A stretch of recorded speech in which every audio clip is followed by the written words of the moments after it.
আসসালামু আলাইকুম, সবাই কেমন আছেন? আশা করি সবাই অনেক ভালো আছেন। আজকে আমি নিয়ে আসলাম আপনাদের সামনে নতুন একটা রেসিপি। আজকে আমি যে রান্নাটা করেছি, এর আগে আমি কখনো এই রান্নাটি করিনি।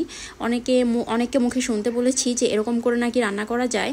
আর আপনাদের দেশে কীরকমভাবে রান্না করে আমি তো ঠিক জানি না, তবে আমাদের ওইখানে মানে ঢাকা জেলাতে শুরুতে হচ্ছে কড়াই একটু তেল, কাঁচামরিচ, পেঁয়াজ, মশলা এসব দিয়ে রান্না করে থাকে। আর এই জন্য হচ্ছে আমি এরকমভাবেই শিখেছি, যেহেতু অন্য এলাকায় থাকি। তারপরও হচ্ছে এগুলো দিয়ে এভাবে রান্না করে শুরু করেছিলাম। দেখেন, আমি শুরুতে হচ্ছে চিংড়ি মাছটা দিয়ে নিব। আসলে বাসায় তেমন কিছুই ছিল না, আগেই তো বলেছি। আর সবজি ওরকমভাবে ছিল না, শুধু হচ্ছে পটলটা ছিল। এই জন্য আমি হচ্ছে কষায় নিচ্ছিলাম।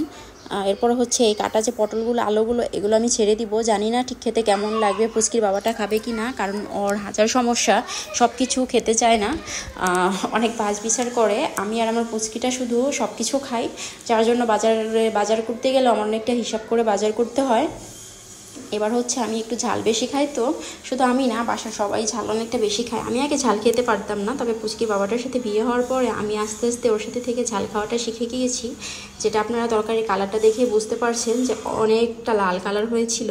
আমি গুঁড়োটা অনেক বেশি দিয়েছিলাম। ঝাল না হলে নাকি ওদের মুখেই ঢুকে না কোনো খাবার, খেতে ভালো লাগে না। আর আমার ধনিয়া পাতাটা খুব বেশি ভালো লাগে, তাই সচরাচর আমি সবগুলো তরকারিতে প্রায় ধনিয়া পাতা ব্যবহার করে থাকি।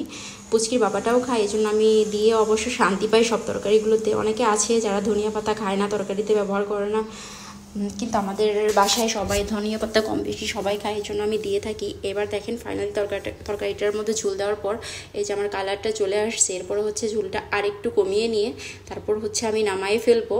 আমাদের বাসায় সবাই ঝোলটা অনেক বেশি খায়, ইনফ্যাক্ট বাসায় না, আমাদের এলাকারও সবাই ঝোল অনেকটা বেশি খায়। আসলে এক এক দেশের রান্না এক এক রকম। তো ফাইনালি আমার তরকারিটা রেডি হয়ে গেছে। এবার হচ্ছে আমি তরকারিটা নামাই নিব।